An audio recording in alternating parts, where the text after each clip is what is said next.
Hello and welcome to this edition of Bayou Time. I'm your host, Keith Weissite, licensed clinical social worker with Terrebonne Home Care. Very glad you are joining us. However you may be joining us, we appreciate it. And you always know that you're talking to somebody very important when they've got more than one title or they go by several different things. Mitch Marmande, one of those people, a program manager for Maguanza to the Gulf Project, and one of the owners of Delta Coast Consultants. Mitch, welcome back to the program. Thank you, Keith. Thank you for having us again. Listen, we're always glad to have you on. I don't know that we talk to more people who are in the know about everything that's happening with the levee and the levee systems. Let's start off maybe with a kind of a status update of where we are with that. Well, obviously the last year has been very heavy on repairing damages that were done by Hurricane Ida.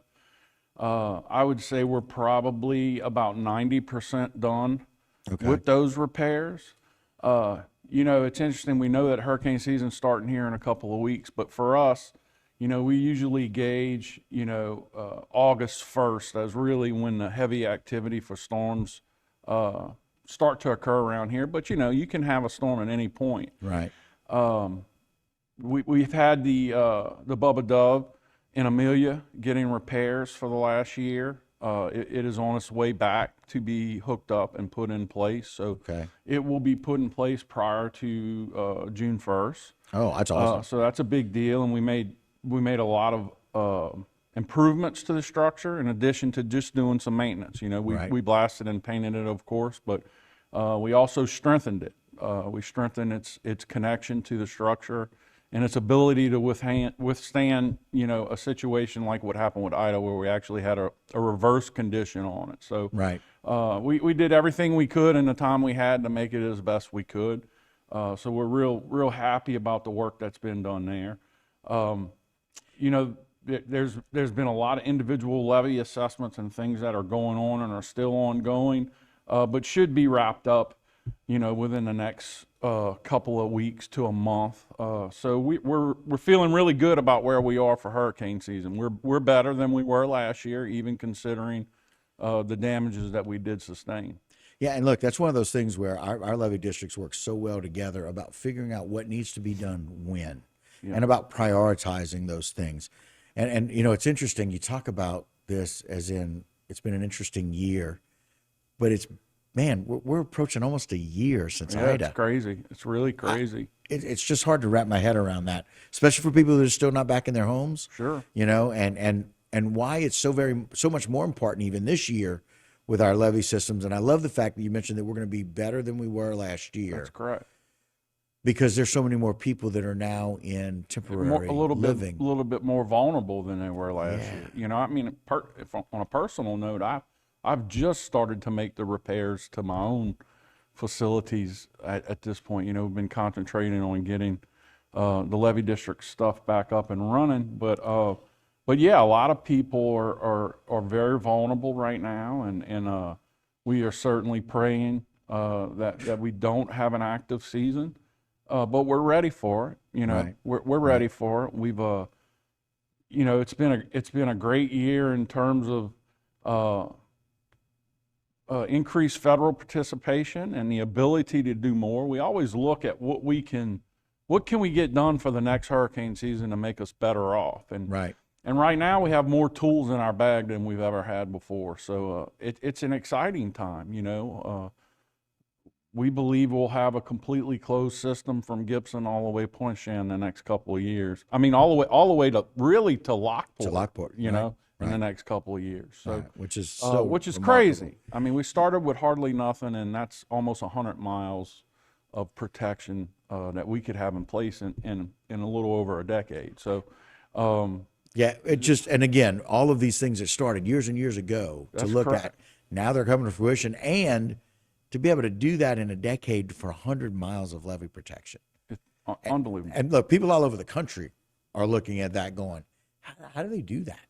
How is it that they got that together and able to do that? And it's because levee districts working together, partnering, getting those funds. And like you mentioned, a lot of the things that have been in the works for many years coming to fruition here just this year. Absolutely. And the funds for those things. Is there any particular areas, I know you mentioned the Bubba Dove, is there anything else that we had to do some repairs on? Yeah, that we're finishing. So we had a lot of scour in a lot of the channels. So we had a lot of We had a lot of stone that we needed to bring in and shore up those channels. Before each one of these structures, you rock the bottom of the canal. Right. And so we had a lot of lost scour because of the velocities of water that were coming through there. So we're working on that. We had some scour on some of our levees in Cocodrie, reaches H2 and H3 that we're working on. We've had some repair work to do on H1. Which is in Lower Cocodrie, and then we're concentrating on lifting and going higher with the other levees. So we've got plans in place right now to lift reaches G, reaches E, reaches H, reaches I.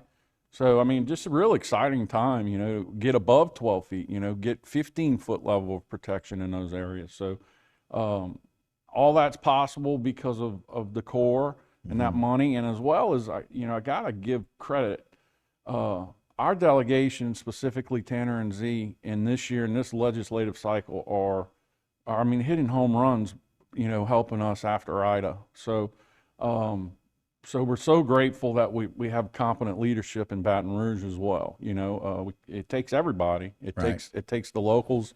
It takes our state partners, and it takes federal partners to get it done. It takes a village, and thank God we got a few of those villages. And I'm sorry that some of the idiots that we know about in the village idiots are not. But again, the village really making a difference and everybody coming together. Very thankful. Like you said, so many people really working and fighting for us. And so when it comes to these preparations and these levees, the Corps is really where we start with regards to getting things done.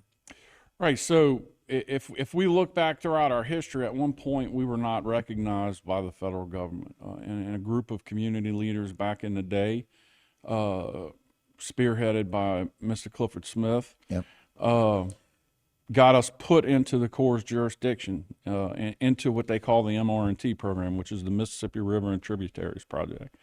And we were able to get this system, after many, many years, authorized by Congress for construction, and then in the last couple of years get funding for construction, which is a whole nother ball of wax, Sure. in the scheme of things. But with that, it's kind of changed the way that we have operated locally. What we have been doing over the last 10 to 12 years is building what we considered our share of the federal project. Okay. Well, now we're all building it together. So the Corps is fully engaged. We meet about once a week at a minimum to implement the first Corps projects, which, and we've been on here before and talked about that, but the two biggest things would be floodgates on the Intercoastal Canal, one here in Houma and one in LaRose. So that activity has started. Part of what we need to do from the federal standpoint to get those actions rolling is update the environmental information for the project. So that's ongoing right now, and that's a pretty extensive process. I'm about to say. And my job is to get in there and push it and make it go as fast as it can go, so that they're moving at the same rate that we're moving, which is hard to do. The federal government it's big government. The wheel turns slow, right? Right. So we're very actively engaged on a daily basis in making sure that we can provide them whatever they need to move quickly through this process. So we will continue to lift and build levees, and they'll take on some of those bigger structures in the future.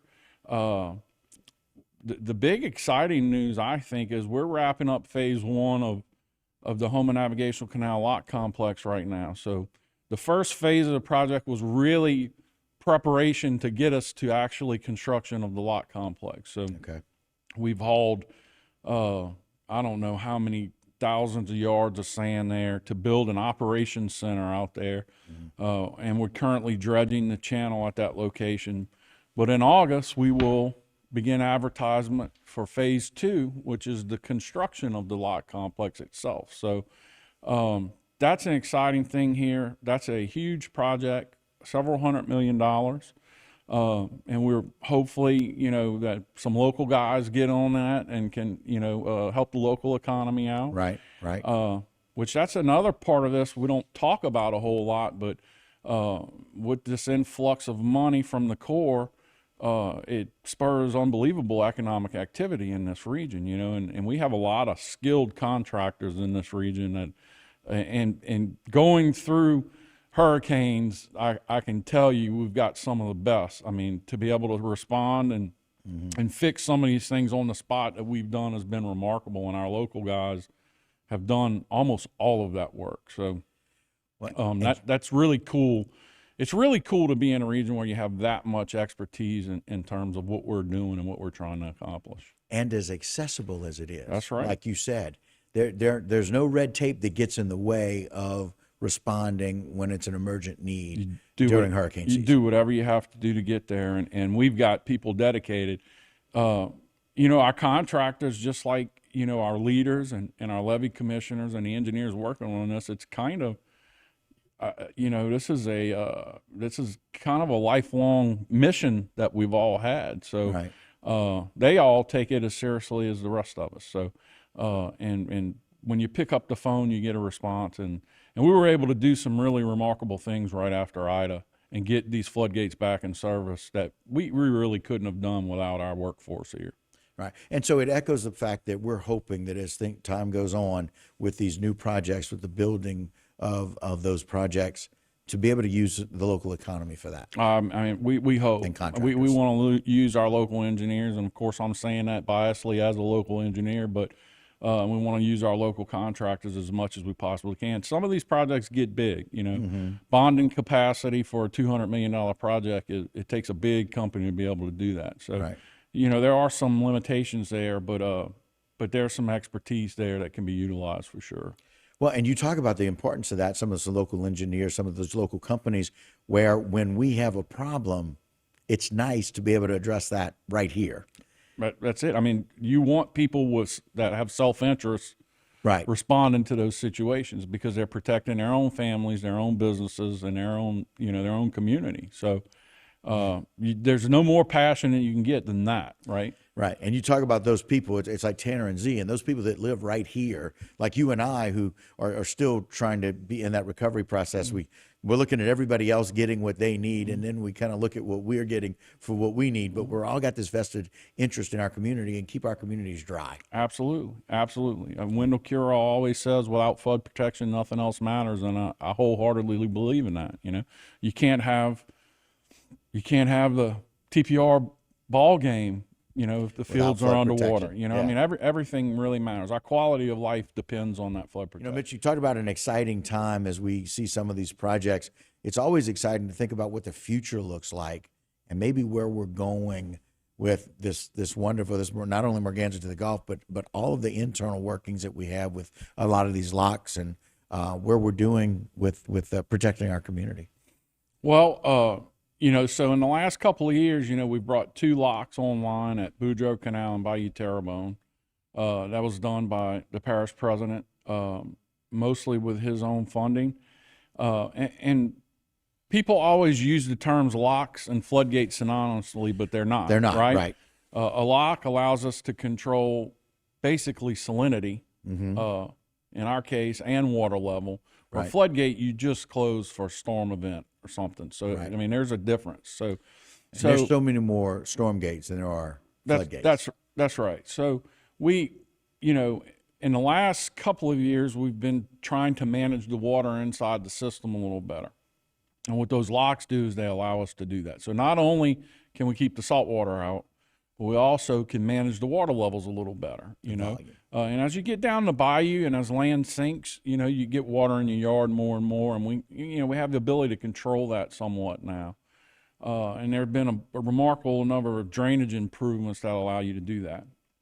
Having the lock complex on the H&C, which is the main artery of water coming in on a daily basis with the tide, being able to control that somewhat gives us a lot of benefits in our area. We will really be able to freshen up the inside of the system, and we'll also be able to control the water better and dewlack and Four Point in those areas where it's been traditionally high and somewhat unprotected over the last 10 or 20 years. So that's an exciting thing, right? To have a little bit better control over the interior water system that we have going on. In addition to that, we are moving forward with a program through the Corps, through the CPRA money and the state money that we get, from any disaster money that we may get from Ida to lift our levee system. And so our goal is to have that whole southern reach lifted to 15. Instead of 12. Instead of 12. And look, that's not the ultimate goal. I mean, the core 100-year level of protections for the system in some cases are 22 feet. So wow. You will have even bigger levees in the future. And it's hard to even think about that. But I mean, a good way to imagine it is to think about the Mississippi River Guide levees in New Orleans and picture something like that in our area, which is some 22 feet. Yeah, right? which is substantial, right? Yeah. 20 foot, 21 foot levees, right? Wow. So you have all that going on right now. Now, in terms of the 15-foot level of protection, I mean, that's something because of the foresight of the levee district and making some wide footprints. That's something that we can achieve pretty quickly. So possibly even by next hurricane season, we could have a good portion of our southern part of our system to 15 feet. So that's remarkable. Yeah, so that's a big deal for us and a main concentration for us right now. And we're trying to strike while the iron's hot. You know, we've got funding. We think we've got future funding coming in, so we're gonna do the best thing we can do with that money. And we don't, we've built a lot of floodgates. We don't have a whole lot of floodgates to build anymore. Right. And some of the ones that are being built are being done by the Corps. So, so that's a great thing. Well, and it's a way for people who have identified and kind of said, all right, wow, y'all have done all of this work. We're gonna pitch in and help you. That's right. To do the next step. And That's so right. as we talk about the future of these levees, it's just exciting. I know what 12 feet did in protecting on every storm that I've sat at this desk for. Right. And the fact that we were able to stay as well as we did through Ida is remarkable. And then going in and putting in some of those, what you need to put in to make sure that they strengthen all of those areas, those gates, and then increasing the levees to 15 feet here soon is that to me, I'd have never thought that I would have seen it. And you guys have talked about that. We never thought we'd see it in our lifetime, right? That's right. Yeah. I mean, I never thought we'd see construction of the lock complex in my lifetime, and it's happening right now. So it's an amazing thing to me. I mean, I come from a family who's been here for generations, right? And my grandfather and my father were very involved in these types of situations, right? And to think, that we'll have a lock system on H&C is just such a big deal for this area. But I'm amazed by the determination and the drive that's gotten us to this point.